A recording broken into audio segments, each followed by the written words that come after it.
pasteur Caleb. Shalom bien-aimé.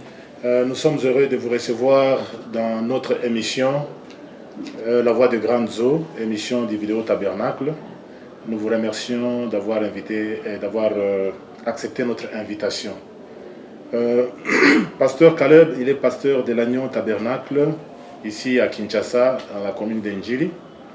Aujourd'hui, nous avons un sujet que nous allons déborder avec le pasteur qui concerne les noms nouveaux de Jésus-Christ. Pasteur Caleb, quel est le nom nouveau de Jésus-Christ? Qu'est-ce que vous entendez par nom nouveau de Jésus-Christ? Merci bien-aimé pour la question. Je crois que c'est un point doctrinal qui a fait couler beaucoup d'encre et de salive. Nous allons aborder cela par les prophètes, parce que nous n'avons pas fait la théologie, nous ne connaissons pas notre théologie, nous n'avons que le message du prophète William Alomana. C'est du Malachie 4 qui a été envoyé à ce temps de la fin. Nous n'épuisons que chez lui. Alors, avant d'aborder ces points-là, nous allons commencer par une notion importante, la notion des prophètes. Si nous pouvons lire dans la brochure Fête des trompettes, Fabanam dit ceci, c'est au paragraphe 107, je crois que je vais lire.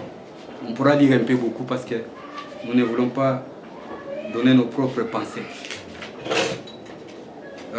Ici, dans la Fête des trompettes, Fabanam dit ceci, il parlait sur Malachie 4, il dit: or, ces actes, Malachie 4 et tout ça, et Hébreux 13, 8, Jésus-Christ est le même hier, aujourd'hui et pour toujours. Il demeure la parole pour toujours, la parole manifestée. C'est exactement ce qu'il a démontré par les prophètes. Un prophète, ça ne veut pas seulement dire un voyant ou quelqu'un qui annonce quelque chose. Ça veut dire quelqu'un qui révèle la parole qui est écrite par sa propre vie, ses propres œuvres. La parole de ces jours-là est révélée et confirmée. Il dit par exemple Noé qui a construit l'arche, Moïse qui est allé là-bas, et tout ce qu'il y a, eu d'autres. N'importe quelle promesse, la parole promise pour ces terres-là. Ici, il faut définir le prophète. Il dit c'est quelqu'un qui n'est pas seulement voyant, comme ça, c'est la définition normale qui était là, qui est, disons, répandue. Un prophète, c'est un voyant, quelqu'un qui voit des visions, qui prophétise des choses et tout cela. Au-delà de ça, un prophète, c'est quelqu'un, comme il dit, ça ne veut pas seulement dire un voyant ou quelqu'un qui annonce quelque chose, ça veut dire quelqu'un qui révèle la parole qui est écrite. Par sa propre vie, ses propres œuvres, la parole de ces jours-là est révélée et confirmée. Ça m'a beaucoup frappé. Parce que quand vous lisez les prophètes, vous trouvez par-ci par-là, il dit par exemple que Moïse était la parole en son temps. Jérémie était la parole en son temps. Je crois qu'on pourra les lire, nous en avons les références ici. J'ai voulu citer ceci parce que c'est très important. Parce que même le Seigneur Jésus, quand il est venu, Dieu, il prend le nom du temple dans lequel il habite. C'est pourquoi quand Dieu est venu, il a parlé à Marie, il a aussi parlé à Joseph.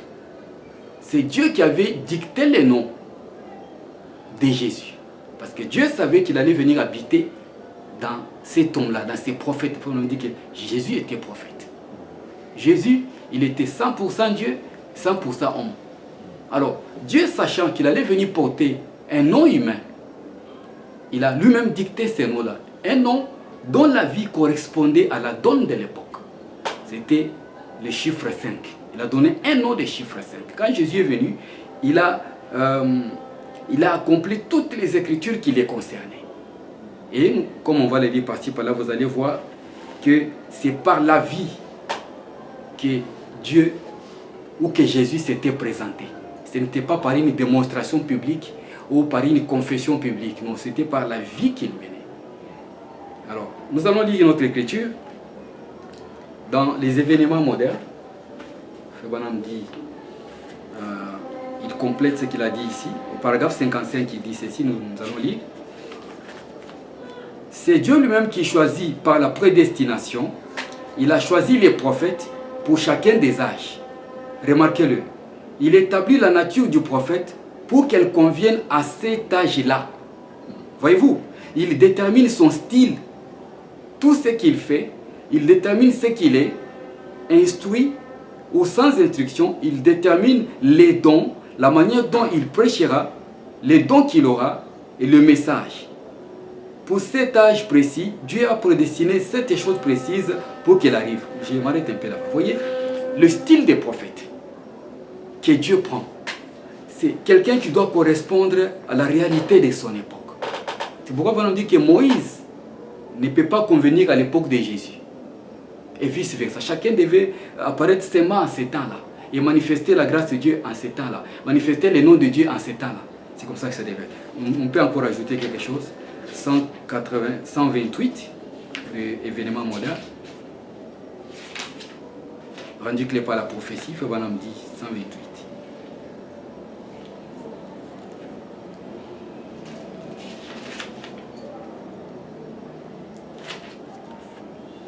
Il y remarquait, quand ses disciples l'ont invité à prendre part à leur communion autour de la table, c'est alors qu'il a fait quelque chose exactement comme il l'avait fait avant sa crucifixion. Et leurs yeux se sont ouverts. Ils reconnaissaient sa façon de faire, son style. Ils connaissaient ses gestes et il a fait là exactement comme il avait fait auparavant. Et ils ont dit, c'est lui. Et ils se sont levés promptement pour le proclamer à grand cri, ainsi de suite. Oui. Alors il avait un style particulier par lequel même les disciples l'ont reconnu par après. C'est comme ça que Dieu fait avec ses prophètes. Je prends encore une autre écriture dans Christ est révélé dans sa propre parole. Nous lisons les paragraphes 100 et 4. Le bonhomme dit ceci. Or, nous savons que Dieu a choisi par prédestination son Église, son lieu, ses prophètes, et tous les détails. Par préscience, il a prédestiné son prophète. Et quand venait l'époque, il faisait en sorte que son prophète arrive en même temps. Et il l'inspirait, tandis qu'il écrivait la Bible par lui. Maintenant, Dieu a écrit la Bible en se servant uniquement du prophète, parce que c'est sa façon de faire. J'ajoute à cela les 111, pour que je puisse pouvoir éclairer encore davantage. 111. Les prophètes ne comprenaient pas toujours ce qu'ils étaient en train d'écrire et ce qu'ils étaient en train de dire. Sinon, jamais ils ne l'auraient dit.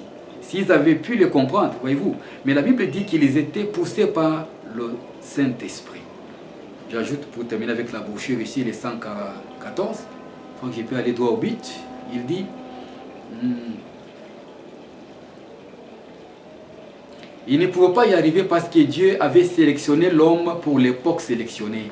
Le message sélectionné jusqu'à la nature de l'homme et ce qui ferait l'effet à cette époque et qu'il pourrait faire comprendre comment il pourrait. Alors la nature de cet homme-là en particulier, il pouvait aveugler les yeux d'autres personnes.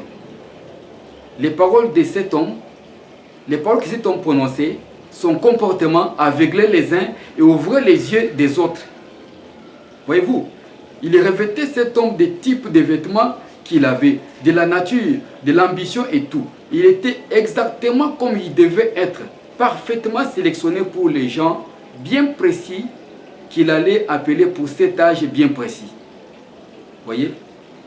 Alors, avec ceci, je vais pouvoir passer à un autre point.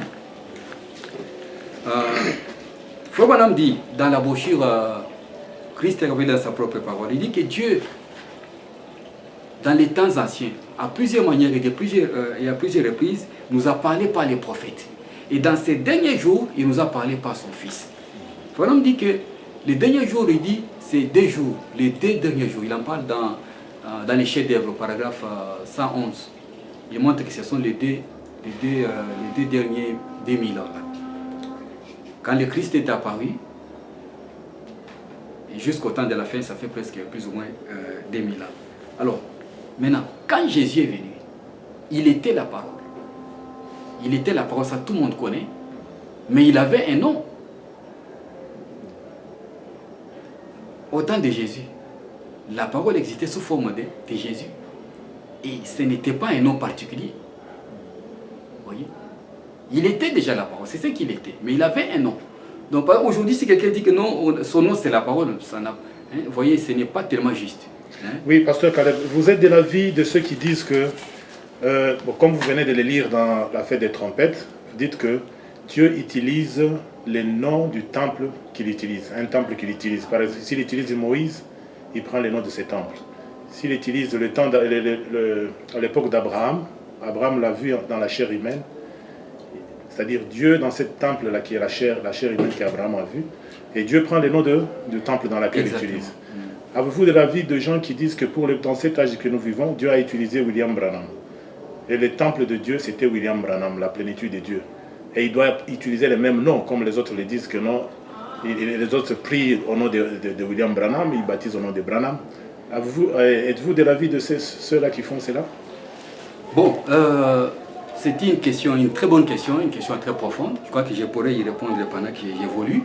Mais d'emblée, pour répéter les prophètes, lui-même, dans les serpents écrasés, dans cette brochure, quand il a abordé la question de cette, disons, cette doctrine, cet enseignement qui commençait à circuler, lui-même, il s'était opposé à cela. Et en tant que prédicateur de l'évangile, prédicateur du message temps de la fin, je ne peux pas dire le contraire. Je dois répéter ce qu'il a dit. Il a dit que c'était un mensonge horrible du diable. Ce qu'il a dit, c'est un faux enseignement. Vous voyez? Mais nous devons continuer à lire les prophètes et répéter les prophètes. Alors, Frère dit ceci.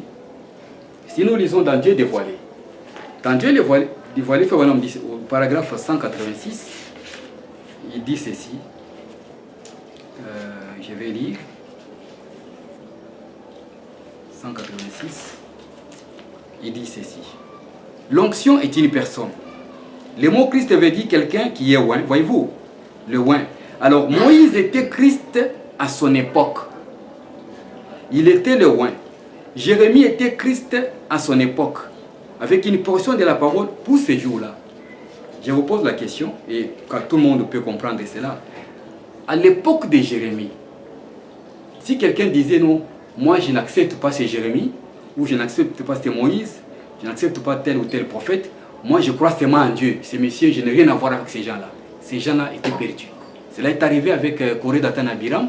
Ils avaient rejeté l'homme que Dieu avait choisi pour ce temps-là. C'est cet homme-là qui était la parole. Et c'est pourquoi même en ce temps-là, vous avez vu, la Bible dit, les gens ont été baptisés en Moïse. Vous voyez, la Bible dit dans les Corinthiens. Vous voyez? Et même quand ces gens avaient des problèmes, ils partaient chez Moïse. Moïse, nous avons faim. Moïse, nous avons mis ceci. Et Dieu a appelé ces gens-là, Moïse, ton peuple. Vous voyez? Alors, nous continuons. Dans la même brochure, au paragraphe 281, Frère Branham dit ceci. Il dit, comme il l'était dans Moïse, quand la parole était dans Moïse, il était Dieu en chair. Ici, Dieu, c'est majuscule. Hein? Quand il était dans Jésus, c'était Dieu en chair. Vous voyez, tout ce qu'il a fait, c'est de changer son masque, pas sa nature, pas sa nature. Il est le même hier, aujourd'hui et éternellement. Il a seulement changé de forme. Il est passé de Noé à Moïse. Il est passé de Moïse à David, de David à Joseph, et ainsi de suite, jusqu'à ce qu'il en vienne à la plénitude de la divinité corporellement. Vous voyez, on ne s'arrête pas là. Nous allons ajouter notre écriture au 314. Frère Branham dit quelque chose de très important. Il dit ceci, 314. Mais Dieu est encore là pour produire cela. Quand même, il dit, remarquez, qu'est-ce qui s'est produit? Il finit par reprendre de nouveau la forme de la sémence originelle. Alors que Dieu est venu sous la forme de Martin Luther. Vous voyez comment il aborde maintenant? Il dit, alors que Dieu est venu sous la forme de Martin Luther, qu'il est venu sous la forme de John Wesley, qu'il est venu sous la forme de la Pentecôte, il doit se révéler de nouveau comme cette même sémence qui avait été mise en terre.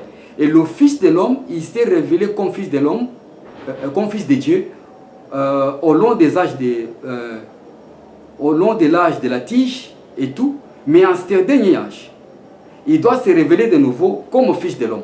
Bon, la partie là, il a dit, il est venu sous la forme de Martin Luther. À l'époque de Martin Luther, si vous rejetez Luther, Dès que moi je crois seulement en Jésus, vous êtes perdu. Il fallait accepter Martin Luther. On dit le message et le messager sont un. Donc dans chaque époque, la manière dont Dieu se manifeste, vous le prenez tel qu'il est. Voyez? Bon.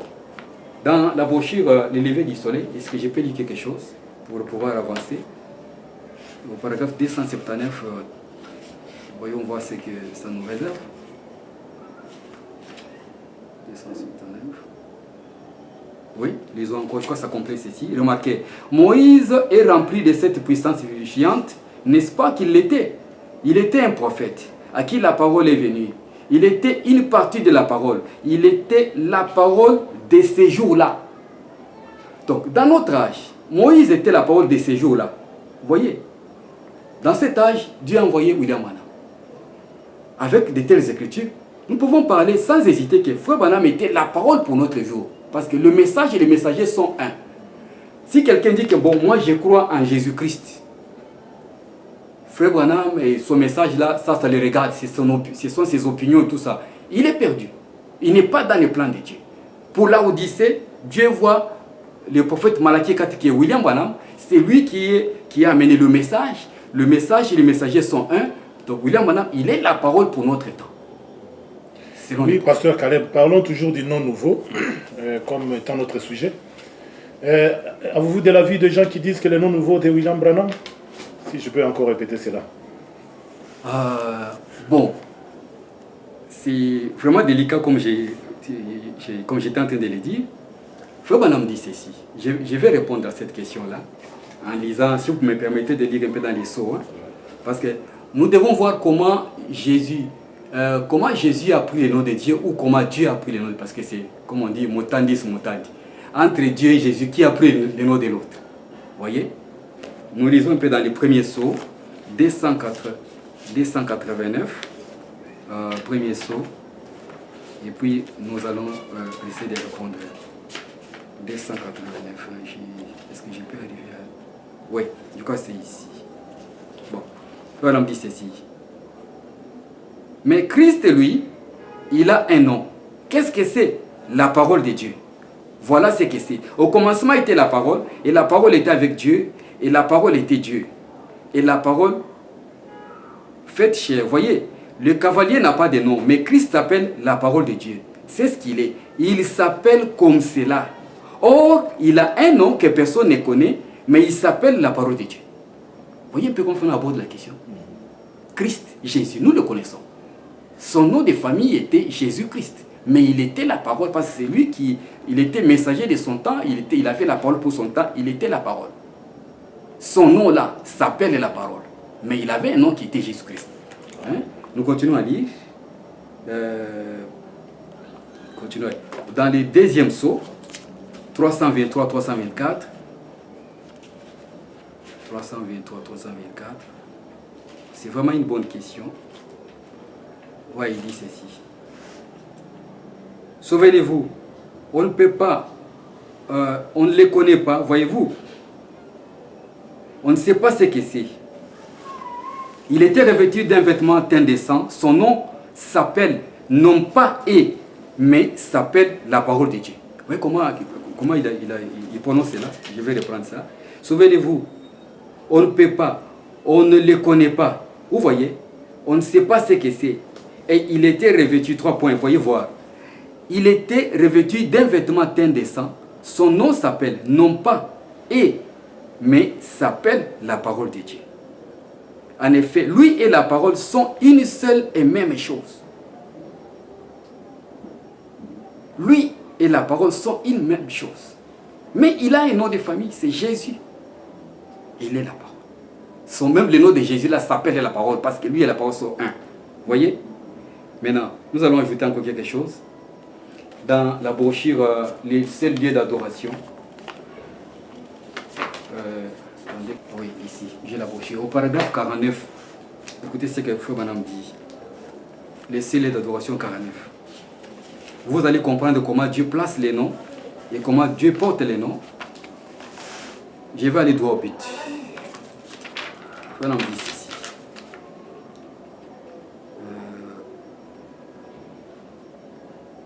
c'est une bonne preuve que vous êtes perdu. Bon, je commence un peu plus haut. Si vous croyez un tel esprit, vous êtes perdu. C'est une bonne preuve que vous êtes perdu parce que c'est enlever ce que Dieu a fait. Dieu n'a jamais mis son nom dans aucune église.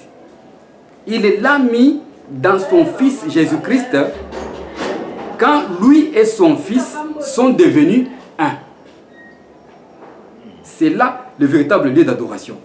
Donc, la procédure pour Dieu de donner les noms à un temple, ou pour un temple de porter les noms de Dieu, on dit, il l'a mis dans son Fils Jésus-Christ quand lui et son Fils sont devenus un. Donc quand Dieu devient un avec un homme, c'est la manifestation du nom de Dieu. Vous comprenez? Ça c'est le ciel d'adoration que Dieu a choisi, paragraphe 49. Nous pouvons lire encore quelque chose qui peut nous soutenir dans cette idée. Si vous lisez par exemple dans la brochure L'Église et sa condition, paragraphe 33 je crois, on me dit que c'est au Jourdain, quand l'Esprit de Dieu est descendu, c'est ces jours-là que Dieu et l'homme sont devenus un. Quand Jésus est né, Dieu, il a tout préparé. Il est venu dicter les noms parce qu'il savait qu'il allait venir entrer dans ce temple-là. Il devait partager l'identité de ce temple-là. C'est pourquoi il était venu, il a dicté les noms à l'avance. En venant entrer en lui, c'est lors de cette cérémonie-là que Dieu a porté le nom de Jésus là-bas au Jourdain. Après, l'homme dit que c'est ces jours-là que Dieu et l'homme sont devenus un. C'est ces jours-là que les cieux et la terre se sont étreints. Nous pouvons lire. Je vais arriver, bien aimé, si vous pouvez me permettre, dans la brochure l'adoption, 4e partie, 221. Écoutez ce que Frère Branham dit. Je sais que c'est une question très importante. Nous ne pouvons y répondre que par les prophètes. Il dit ici, adoption 4e partie, nous lisons le 211, vous pouvez commencer même à 210, mais je prends juste les dernières choses ici.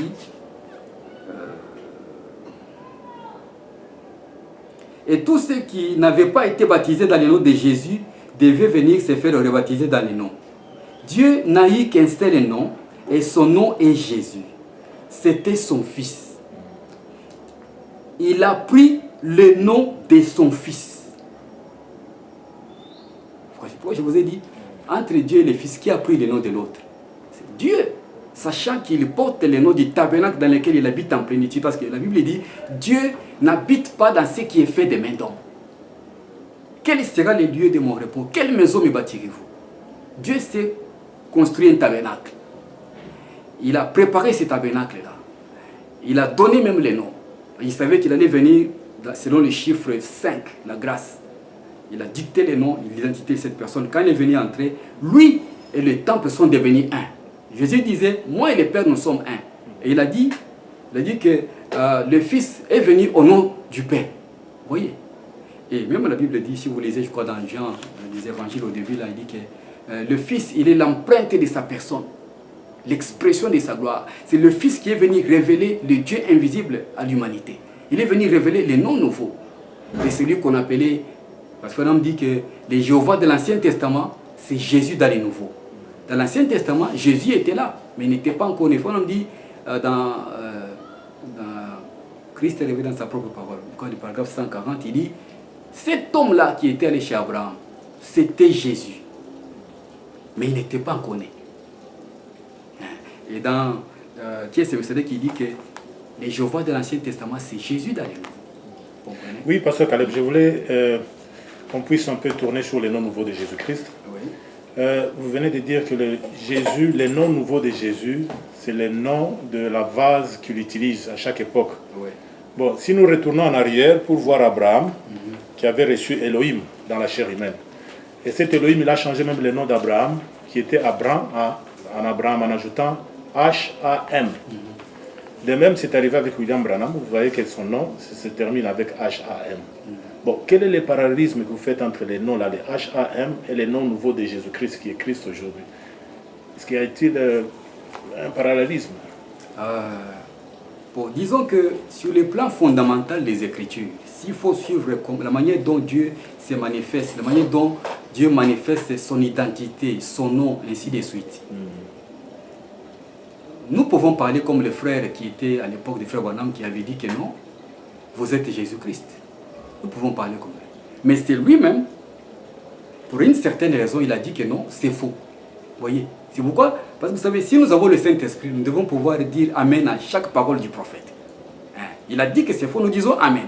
Mais là aussi, où nous voyons la plénitude de la divinité entrer en lui, non seulement entrer en lui, bien aimé. Quelle est cette personne dans l'histoire de l'humanité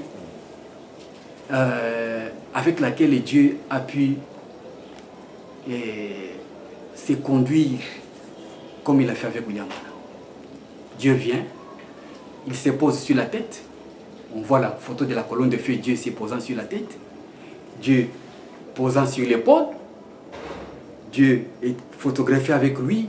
Vous avez vu la photo, il se tient sur un rocher avec Joseph. Et il dit même que non, il est en train de se tabernacler en moi et tout ça. La colonne de feu ne s'amuse pas avec l'humanité comme cela. La colonne de feu ne se balade pas comme cela gratuitement. Et non seulement ça, depuis sa naissance, quand il est né, la colonne de feu est venue directement se poser sur l'enfant. Mais qu'est-ce qui ne va pas entre William Branham et la colonne de feu depuis la naissance? Et ça n'a fait que les poursuivre. Et Dieu n'a pas eu honte de se faire photographier sur son épaule, sur sa tête et partout où c'est quel individu finalement. Mais lui-même il nous dit que non. Si on dit que Jésus-Christ c'est faux, ce n'est pas ça. Ok, nous croyons. Mais nous croyons aussi que non. Cette manière de Dieu de se conduire et de se photographier là, c'est plus que ça. C'est plus que ça. Et si, bon, il y a des fois où il dit, moi je n'ai qu'une portion, nous avons qu'une portion, Jésus-Christ, lui, il avait la totalité de la divinité. Bien aimé, Fabana me dit dans une brochure ici, il montre que quand, il dit que le mot demeurer signifie rester là. Rester là. Quand la colonne de feu est venue, et s'est laissé photographier la tête des frères Branham, mais ne venait pas seulement. Si vous voyez bien, elle est restée avec lui depuis la naissance. Il l'a accompagné toute sa vie. Lui m'a dit, je l'ai caché en moi. Vous voyez? Ça. Et vous appelez cela la plénitude de Dieu dans l'homme. Vous croyez à la plénitude de Dieu? La colonne de feu, c'est l'attribut de la plénitude de la divinité. C'est Fabre qui l'a dit, si vous lisez la question-réponse numéro 2, il en parle comme ça. C'est l'attribut de la plénitude de la divinité. Donc c'est ainsi que vous voyez, les frères qui avaient commencé cette doctrine de dire que Fabre est Dieu, ce n'étaient pas des jeunes croyants. Ils n'étaient pas nés de la dernière pluie. C'était des gens bien enseignés, qui comprenaient bien les Écritures. Quand ils l'ont vu, ils ont regardé la parole, ils ont dit non, non. Ça ne peut être que Jésus-Christ. Mais lui, il a dit que non, c'est pas ça, c'était un mauvais esprit. Il a réprimé ça, il a éteint la chose. Maintenant, quand vous continuez à lire le message et à progresser avec le message, vous voyez que toute l'identification de Jésus-Christ pour notre temps s'est accomplie dans Frère Branham. Mais de l'autre côté, vous trouvez, il dit que c'est un mensonge horrible du diable. Vous voyez un peu là où les gens se retrouvent. Alors c'est là que maintenant, il faut que nous puissions avoir une approche des croyants. Parce que moi là, ça me fait penser à un champ de blé ou un champ de riz où on a mis un épouvantail. Vous venez là, vous voyez l'épouvantail, vous prenez fuite. Il y a quand même des oiseaux qui viennent, qui bravent l'épouvantail, qui se posent sur la tête, qui se posent par-ci par-là et qui consomment les riz. Parce que comment Dieu peut prêter à William Branham le discernement prophétique, qui est la seule identification du Messie dans tous les temps. On dit que c'est par cette identification-là qu'on reconnaît le Messie. Comment William Branham a pu avoir ça? Et comment la colonne de feu est restée avec lui s'il n'était pas Jésus-Christ? Voyez un peu, tout ça, ce sont des questions. Et cela est-il lié au nom de Branham qui termine par H-A-M? Puisqu'il y a un H-A-M à Branham, H-A-M à Abraham, on dit que les H-A-M, c'est le nom de Dieu. Oui, évidemment, parce que vous voyez, Frère Branham dit ceci. Il dit que Jésus, on l'appelait, je crois que je peux lire ça, je crois que c'est lire ça dans les sceaux, c'est vraiment important. Si nous lisons dans les premiers sceaux, 283, déjà avant de lire ça, Frère Branham, on lui a posé la question, Dieu change-t-il des noms selon les dispensations? Il a dit oui. La dernière fois qu'il a changé, c'est quand il est devenu un homme. Hein? Vous lisez ça dans la question 338 deuxième partie des COD, quelque chose comme cela. Alors, on ne peut même pas dire que Jésus c'est le nom éternel de Dieu, non, parce que Jésus a changé de nom. C'est Frère Branham qui a dit. Personne n'en a inventé. Donc aujourd'hui, si quelqu'un dit que le nom nouveau de Dieu c'est Jésus, c'est une erreur. C'est une erreur pourquoi? Parce que Jésus, après avoir vaincu la mort et les séjours de mort, il a reçu un nom nouveau. Ce nom nouveau-là, ce n'est pas la parole. Ce nom nouveau-là, ce n'est pas Jésus. Parce qu'un nom, Jésus ne peut pas être le nom nouveau de Jésus, ça n'a pas de sens. Donc ça signifie que c'est clair que Dieu, lorsqu'il va se faire chair au temps de la fin, il va manifester, parce que la parole fait chair manifeste Dieu. Or, en manifestant Dieu, on manifeste sa nature, on manifeste son identité. Vous voyez? C'est là que si quelqu'un a trouvé en William Branham l'identification de Jésus-Christ, s'il dit que William Branham est Jésus-Christ, il n'a pas tort. Il n'a pas tort parce que Frère Branham a accompli exactement ce qui avait été prophétisé que Jésus ferait au temps de la fin. Mais lui-même a dit que non, c'est faux. Nous disons amen à cela et nous continuons à croire tout le reste des Écritures. Pourquoi le prophète a dit que c'est faux? Quand on l'appelle Jésus-Christ, pourquoi il a dit que non, c'est pas vrai? Bon, si vous lisez la brochure Les serpents écrasés, vous allez voir, il a montré l'ordre de protection de l'arche. Il a montré comment les évangélistes ou les 24 anciens gardaient l'arche.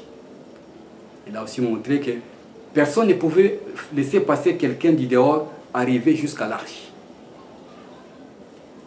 Avec les évangélistes aussi, les Matthieu, Marc et les autres là, ils ont campé. Ils gardaient quelque chose, un mystère là. Vous voyez? Et il faut nous dire là-bas que nous devons garder les choses telles quelles. Vous voyez? Il a même montré là-bas que les gens racontent des choses et cela peut faire fuir quelqu'un même du champ d'émission. Vous voyez? Ainsi de suite. Je vous lis un peu ici, dans le premier saut, 283. Vous voyez? Vous allez voir un peu comment il parle par rapport au nom nouveau. Et même dans l'exposé d'ailleurs, il en parle. Le nom nouveau est une réalité. Personne ne peut dire que le nom nouveau c'est la parole. Personne ne peut dire que le nom nouveau de Jésus-Christ c'est Jésus. Non, ou c'est Jésus-Christ, ce n'est pas ça. Ce nom-là sera connu quand Dieu se fera chair au temps du soir. Ceux qui ont vu la parole de Dieu fait chair, peut-être eux, ils ont vu le nom nouveau de Jésus-Christ. Le nom nouveau, c'est un mystère aussi pour... C'était un mystère qui devait être révélé. Ouais. Mais je crois que tous les mystères sont révélés dans cet âge de la fin. C'est que ce nom-là doit avoir été révélé à l'épouse. Parce que c'est un nom qui n'est pas révélé à la dénomination ou à n'importe qui. C'est l'épouse seule, comme le type de Ruth et Boaz. C'est Ruth qui avait vu sur la cuisse de Boaz ce qui était dedans. Donc c'est parmi les choses qui sont dans les 7 tonnerres qui ne sont pas jetées sur la place publique. Vous voyez? Nous lisons un peu les prophètes ici. 283. Je suis là. 283, j'ai vu Édouard vite. Et Jésus, son nom sur terre, c'était Rédempteur. Rédempteur Jésus. Quand il était sur terre, il était la rédemption. Il était le Rédempteur, c'est vrai. Mais une fois qu'il a conquis la mort et les séjours des morts, qu'il les a vécus, qu'il est monté en haut, il a reçu un nom nouveau. C'est pour cette raison que vous criez comme ils le font et qu'ils ne reçoivent rien. Ce sera révélé dans les tonnerres. Voyez? Les noms nouveaux sera révélé dans les tonnerres. Oui, pasteur, mais les tonnerres sont révélés. Comment les noms nouveaux n'est pas encore révélé? Comment on n'arrive pas à connaître les tonnerres sont révélés à l'épouse. Si quelqu'un est de l'épouse, il est censé connaître ces noms. Même moi, vous savez, Jésus-Christ, pour révéler les noms nouveaux de Jéhovah, ce n'est pas lui qui a créé ça. Ce sont les œuvres qui ont dévoilé les noms de Jésus-Christ au monde. Là, je pourrais vous lire, si vous lisez même dans les événements modernes indiqués par la prophétie. Pasteur, si je vous ai bien compris, vous avez dit que le nom nouveau est lié à la nature de la personne. Exactement. Que Dieu utilise. Ce n'est pas un nom verbal comme ça. Comme les autres disent que le nom nouveau c'est William Branham, les autres disent que le nom nouveau c'est le Seigneur Jésus-Christ, les autres disent que le nom nouveau c'est la parole. Mais pour vous, le nom nouveau est lié à la nature. Si je vous comprends très bien. Bon, je voudrais dire ceci. Parce que d'abord, voyez, nous partons de ce que Falom a dit. Il dit que ce nom-là n'est pas la parole, mais s'appelle la parole. Vous voyez? S'appelle la parole, mais n'est pas la parole. Or, Jésus, qui était la parole, il s'appelait Jésus. Il a vaincu la mort et le séjour des morts, il a reçu un nom nouveau. Ce nom-là sera révélé dans les tonnerres. Nous sommes au temps de la fin, les 7 tonnerres sont révélés. Ils ont révélé l'identité de Jésus. Parce que les 7 tonnerres, en fait, c'est quoi? Ils devaient révéler les noms nouveaux, la date de la venue du Seigneur, les instructions pour l'enlèvement. Vous comprenez? Il n'y a que l'épouse qui est censée connaître cela. L'homme lui-même dit que cela est révélé, pas à la dénomination, mais à l'épouse. Même moi, je suis mal placé pour révéler ces noms-là à quelqu'un, parce que lui-même ne l'a pas fait de cette manière-là. Parce que l'homme dit que Jésus a pris, il a fait 9 kilomètres avec les disciples à Emmaüs pour leur montrer les Écritures, les événements modernes qui étaient accomplis en ce temps-là. Il dit que Jésus n'a pas dit carrément que c'est moi, mais en leur citant les Écritures, en commençant par Moïse, il a marché avec eux. Il dit qu'il a fait une prédication de 6 heures. Et ils ont compris que oui, c'est de lui qu'il était question. Et ils ont cru. Alors, comment William Branham va-t-il aujourd'hui dire que non, c'est moi, Jésus-Christ, ou c'est moi, le nom nouveau de Jésus? Il ne peut pas faire ça. Dieu ne se présente pas de cette façon-là. Et même quand les démons voulaient présenter Jésus, il leur a dit, taisez-vous. Vous vous rappelez dans Marc 1, quand Jésus travaillait là-bas, les démons sont venus, oh, nous savons qui tu es le fils de Dieu. Il leur a dit, taisez-vous. Et même les disciples, quand il était avec eux, une fois il a posé la question, qui dites-vous que je suis moi le fils de l'homme? Ils ont dit, tu es le Christ. Non, non, ils ont dit, tu es Jérémie. Il lui a dit, non, non, c'est pas ça. Pierre a dit, tu es le Christ, le fils du Dieu vivant. Il a dit, c'est ça. Mon église est bâtie sur la révélation. Et les portes de ce jeu de monde ne prévaudront point contre cela. Il allait au verset 20. Matthieu 16, 20, il a dit, et il recommanda aux disciples de ne dire à personne qu'il était le Christ. Maintenant, dites-moi, après que Jésus ait parlé aux disciples, si quelqu'un leur disait, votre pasteur là, c'est qui parle. Jésus était pasteur, vous savez. Il avait un troupeau et ainsi de suite. Quelqu'un demandait à Pierre et aux autres, votre pasteur, est-ce qu'il est Dieu? Il devait répondre quoi? Il devait répéter les instructions de Jésus. S'il devait répéter les prophètes en ce temps, dire que non, il n'est pas le Christ. Parce que lui, il leur avait dit, ne dites à personne que je suis le Christ. La Bible est claire. Vous voyez? Donc, c'est la parole manifestée qui dévoile le Messie, l'agneau de Dieu qui dévoile. Même ici, là où je voulais vous lire, parce que c'est une écriture qui peut aider les chercheurs. 328 dans la brochure La Révélation. Là, c'est dans la Révélation 328. Il dit, notez que Jésus fut descendu de la croix. Il fut élevé dans les cieux et s'assit à la droite du glorieux Esprit Jéhovah. Personne ne peut venir à Dieu si ce n'est par moi. Pas par des je vous salue Marie, ni par Saint ceci ou Saint cela, mais par Jésus-Christ, le seul médiateur entre Dieu et les hommes. C'est vrai. C'est corps précieux dans lequel Dieu est venu habiter parmi nous et qui prit le nom de Dieu. Et Dieu prit le nom d'un homme. Donc si au temps de la fin, si nous pouvons dire que Frère Branham avait la plénitude de la divinité, ça signifie que c'était ça la manifestation de l'identité de Dieu aujourd'hui. Parce que Frère Branham dit dans la brochure, c'est la vie qui guérit. Je ne sais pas si j'ai la brochure avec moi. Le prophète dit quelque chose d'important là-bas. Je crois au paragraphe 40 quelques. Il dit ceci.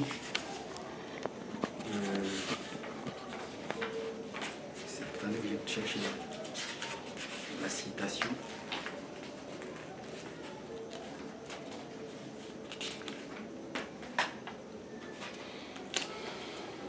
Laissez-moi trouver le passage.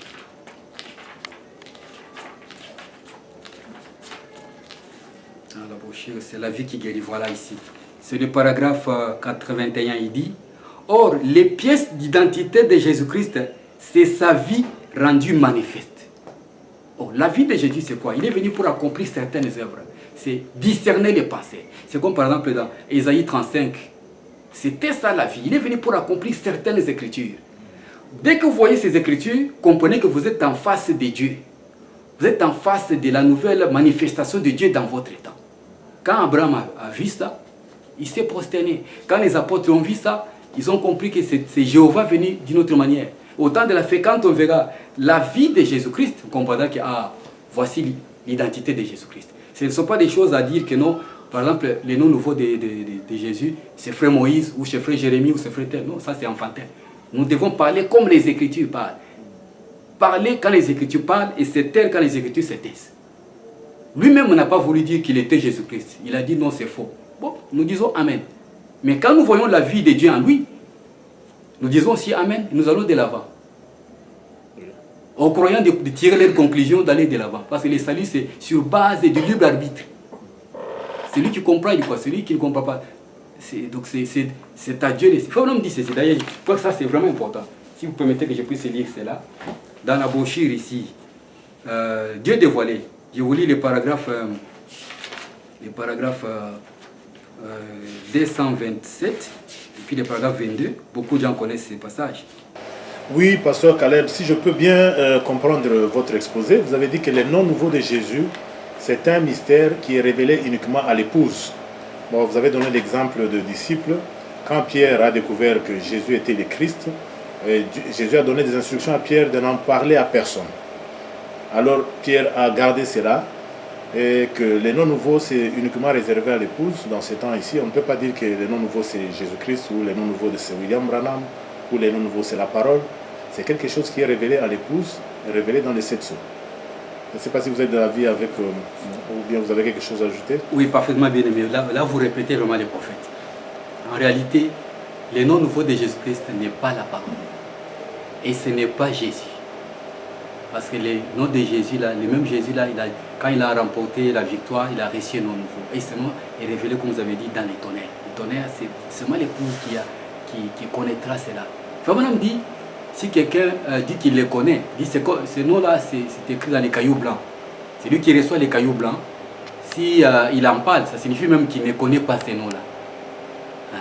Il faut vraiment dire dans les sceaux que inutile que les gens fassent des devinettes et tout ça. Il dit, ces noms-là, les noms nouveaux, il dit, aujourd'hui nous appelons chrétiens, mais ces noms-là sera aussi les noms de l'épouse. Comprenez? Parce que l'épouse porte le nom de son mari. Et là, ça nous amène dans une autre chose. Mais je voudrais un peu dire ceci. C'est Dieu dévoilé, au paragraphe 227. Voilà ce que l'évangile fait toujours.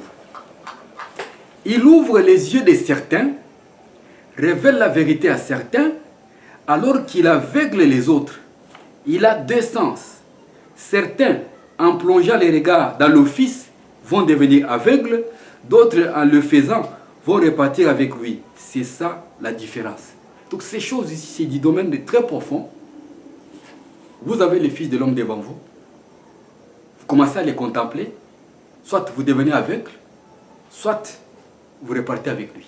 Et il a dit ici, au paragraphe encore 22 de la même brochure, Dieu dévoilé, il dit maintenant, mon sujet ce matin, j'ai mis ma confiance en Dieu qui lui révélera ce qu'il en est. Et chaque fois, si vous qui prenez les bandes et les écoutez, et j'espère et je vais croire que vous avez reçu une compréhension spirituelle de ce que Dieu a essayé de faire voir à l'Église sans le dire carrément. Voyez, c'est quelque chose. Parfois, on doit dire les choses de manière à disperser, de manière à amener certains à s'en aller, certains à partir, certains à réfléchir. Mais c'est fait exprès. Il faut que ce soit fait comme cela. Donc il y a certaines choses qui sont dites carrément comme cela. Et chacun tire ses propres conclusions. Si quelqu'un s'achoppe, il s'achoppe. Voyez. Donc pour les non-nouveaux, la parole faite chair manifeste les noms de Dieu. Parce que dans chaque époque, il en a été ici. Il en sera toujours ici. Les Jéhovah de l'Ancien Testament, c'est Jésus dans les nouveaux. Et Dieu, quand il préparait son prophète dans lequel il devait venir habiter, il a préparé l'identité. Parce qu'il allait venir porter cette identité. La Bible me dit, Dieu a pris les noms de son fils et le fils a pris les noms du Père.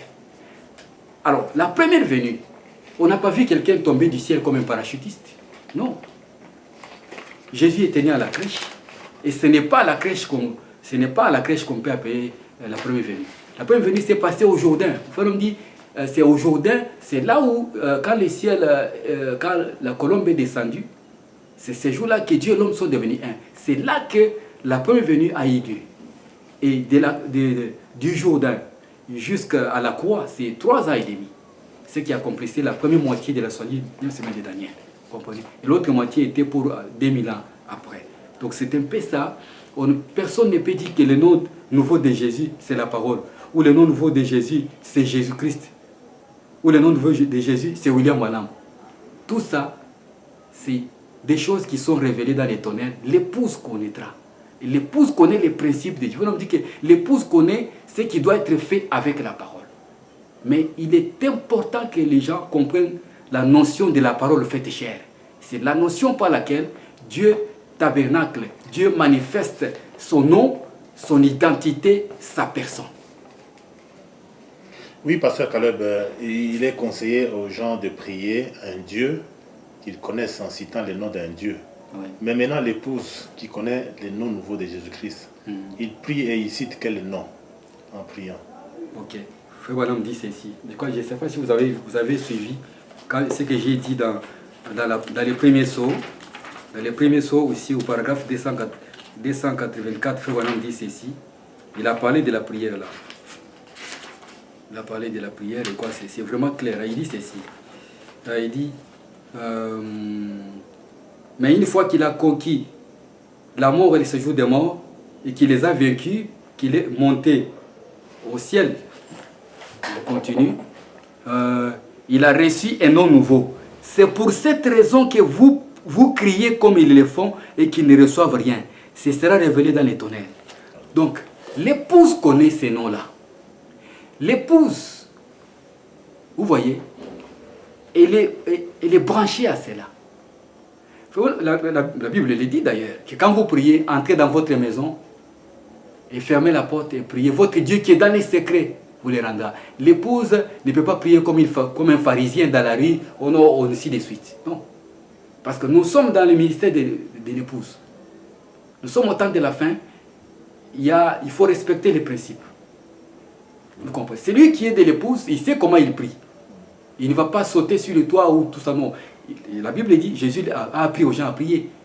Et Frère Branham a parlé de la chambre boisée carrée dans laquelle les gens devaient entrer. Chacun entrait là-bas et il ressautait de l'autre côté. Quand quelqu'un venait demander qu'est-ce qui s'est passé là-bas dans la chambre boisée carrée, il disait, je ne sais pas. Vous voyez? Donc la prière, c'est du domaine de l'intimité entre un individu et son Dieu. Prier en public en citant des noms, ça c'est l'esprit des pharisiens. Et surtout que l'épouse, comme le type de Boaz, ne doit pas sortir les choses du lieu très saint en public. Parce que ce sont les 7 tonnerres. On dit que les choses, on ne peut pas enseigner les choses profondes au bébé de la Pentecôte. Voyez. Oui, merci beaucoup, pasteur Caleb. Je crois que le temps nous est imparti. Nous avons bien suivi votre exposé, disant que le nom nouveau est révélé uniquement à l'épouse. Et cela se trouve dans les 7 tonnerres. Et que le nom de Jésus-Christ n'est pas un nom nouveau, ni la parole n'est pas un nom nouveau, ni William Branham, mais cela est révélé dans les 7 tonnerres. Et c'est uniquement l'épouse qui connaît le nom nouveau de Jésus-Christ. Merci beaucoup d'avoir répondu à notre invitation. Que le Seigneur vous bénisse. Amen. Shalom. Amen.